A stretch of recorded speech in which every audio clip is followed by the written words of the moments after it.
Isang matandang lalaki ang patuloy na naghahanap buhay sa kabila ng kanyang sitwasyon at karamdaman. Ang kanyang kasipagan, umani ito ng paghanga hindi lamang sa mga nakakilala sa kanya, pero maging sa mga netizen na nakakita sa kanya sa social media. Atin po siyang binisita at nirespondehan.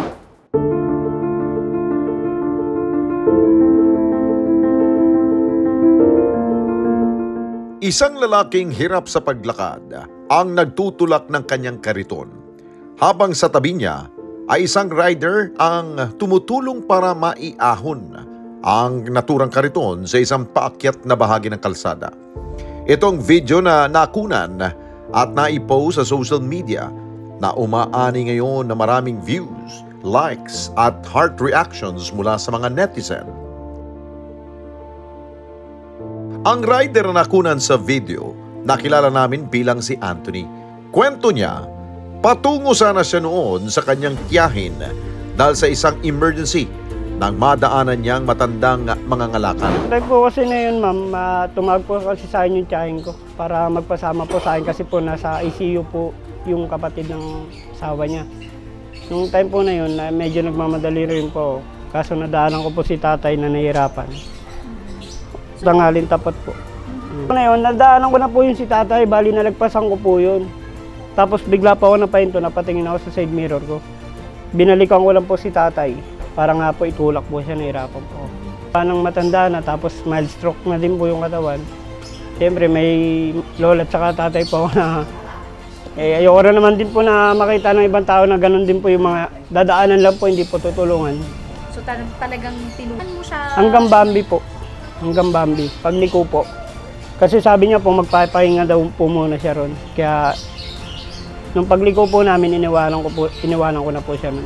So, namin pagkatulak ko po, iniwanan ko na po siya. Sabi ko, tay, gilid ka na lang po muna kasi medyo nagmamadali rin po. Ayun, nagpasalamat naman din po sa akin si tatay. Ang mga ngalakal na tinulungan ni Anthony, nakilala namin sa pangalang Nelson mula sa lungsod ng Valenzuela. Sinadya namin ang junk shop kung saan siya kasalukuyang nagtatrabaho.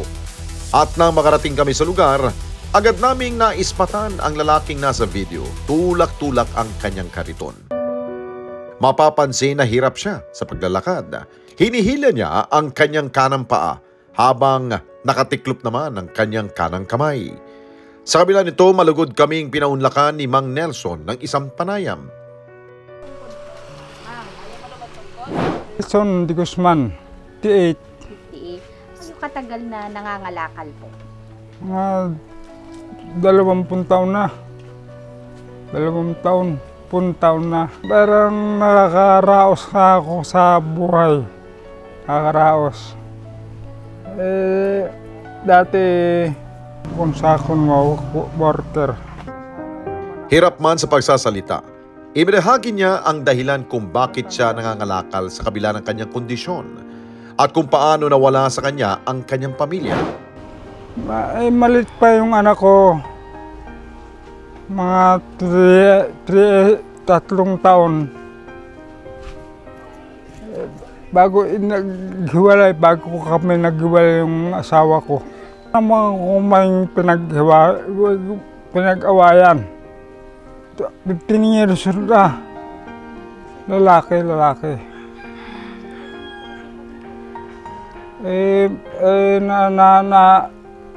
Ano sa higaan na medyo mataas kasi yun. Ano po yung ulo? Mauna ulo. Kaya po ganun nga wala na akong magawa gusto mong gawin na talagang namatay na siya, namatay na. Taong 2021 nang ma-stroke si Mang Nelson dahil sa kanyang alta presyon at dahil wala namang ibang hanap buhay, pinili niyang patuloy na mangalakal, lalo na't ito ang kanyang nakasanayang gawin. Ngayon ingatan ko na. Hindi na ako minom ng Bawal.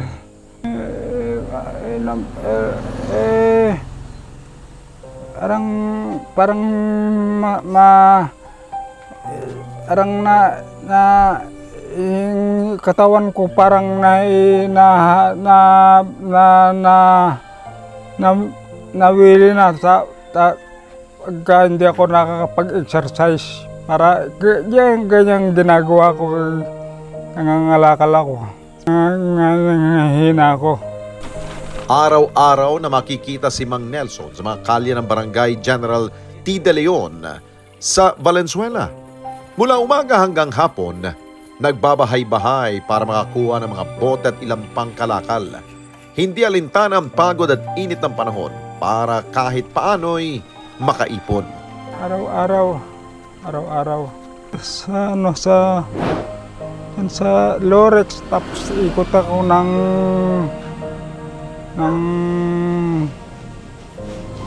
hanggang Fatima dun sa ano, hanggang ganun. Ikot-ikot lang po. Ikot-ikot. Pagka pagod na ako, masyadong mga pagod, nagpapahinga ako, papapahinga. Magkano naman po inaabot nung kita nyo tayo pagka gano'n na nag-iikot-ikot kayo? Mga 200, ganun. Ganun. Sapat na po yun sa araw-araw na tayo? Sapat naman siguro. Ang may-ari ng junk shop na si Juanita, bilib sa kasipagan ni Mang Nelson. Anya, matagal niya na itong kilala simula nang buksan niya ang kanyang junk shop noong 2018. Malakas umano itong kumita at magandang pangangatawan. Tatay po, matagal na po yan na magbubuti. Sa ibang junk shop naman po, hanggang sa nililipat po siya sa akin. Pa yan noon, malakas yan dati kumita nung hindi pa siya na-stroke. Pero ngayon po, siyempre ano na rin yung ano niya. Kung ano lang yung kaya niya, yan lang din. Ang ano niyan, ang dala-dala hindi kariton po, yung ano, yung padjak, yun po ang ano niya. Tapos, ayun, nangangalakal siya kung saan nakakarating. Tapos pag yung puno na siya, pupunta na sa dito sa junk shop, magbebenta na siya. Minsan, mahigit 1,000, ganun. Pag maswerte, may mga aircon sila, mahigit 2,000, ganun. Oo, dati po yun. Pero ngayon, simula nagkasakit siya, hindi na ano. Ayan po, mabait po yan. Marunong siya makisama. Kwento ni Juanita, matapos makarecover si Mang Nelson sa stroke, bumalik muli ito sa pangangalakal. Sabihan ko po yan, ma'am. Kaso siya rin ang ayaw kasi ang ano niya, lalo siya nanghihina pag hindi po siya nagtrabaho. Kahit pamilya niya, ayaw na po yan paanuhin. Siya lang ang may gusto kasi gusto niya yung kumikita siya. Hindi naman siya matigil-tigil sa ano niya. Minsan sabi ko, umuwi siyang maaga, wag na siyang yung matagal sa araw. Ganun po. Ikot-ikot lang po siya dyan sa kung saan yung mga suki na ano. Kaya mahina siya ngayon ang kita niya. Kasi yung mga dating suki niya, hindi na niya napupuntahan. Kaya naman para sa kanya, malaking oportunidad na mag-viral ang video ni Mang Nelson sa social media. Dahil naging daan ito upang marami ang tumulong at magbahagi ng ilang pinansyal na tulong dito. Pagbukas ko po ng Facebook, marami na pong nagchat-chat sa akin. Doon po ako nagulat. Tapos may nagpadala po ng tulong. Ang mga tulong po na pinapadala sa kanya, sa akin po dumadaan. Ngayon po ang plano ko, kinausap ko po yung isang tauhan ng barangay po kahapon nandito. Ang gusto ko po mangyari, ipunin ko lang po ng ipunin muna hanggat may nagpapadala. Tapos gusto ko pong, pag halimbawa po na medyo malaki-laki na, gusto ko po humingi ng tulong sa barangay para i-turn over po sa kanya. Yun pang usapan namin sa barangay. Yung mga binibigay sana ng mga tao sa kanya, gusto ko yung mapunta sa magandang ano, yung magkaroon siya ng negosyo sana. Na yung doon na lang siya. Kasi yun din ang gusto ng mga ano niya yung mga tumutulong sa kanya. Maging si Mang Nelson na bigla sa kanyang pagsikat online. Ngunit, masaya siya sa mga tulong na kanyang natatanggap. Mula sa mga tulong na ito, nais niyang makapagtayo ng sariling tindahan. Salamat. Babuting ganun Parang nasisiyahan ako na merong mga gustong tumulong. Panghanap buhay lang, maaaring makatulong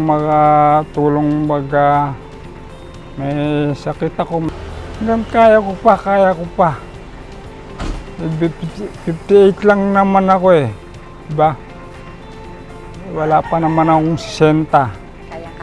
Kaya pa.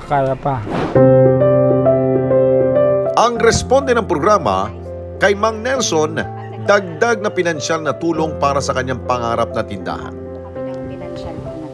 Ay, salamat. Malaki po ba tayong maitutulong yan po sa inyo? Malaki may tutulong para makapag-negosyo. Magnegosyo.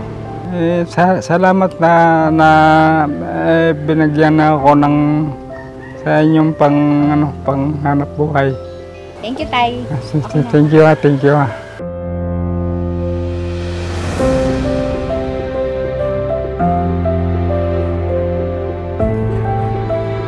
Ang mga nagva-viral na video sa social media madalas nagiging paraan para malaman natin ang iba't ibang kwento ng tao.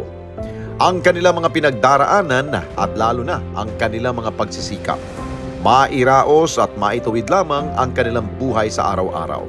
Ang mga videong ito rin ang nagiging daan para makita natin ang taong handang tumulong at rumisponde sa iba sa harap o sa likod man ng mga kamera. Mga karesponde natin dito sa Net25, umabot na po ng 1 million subscribers ang ating YouTube channel.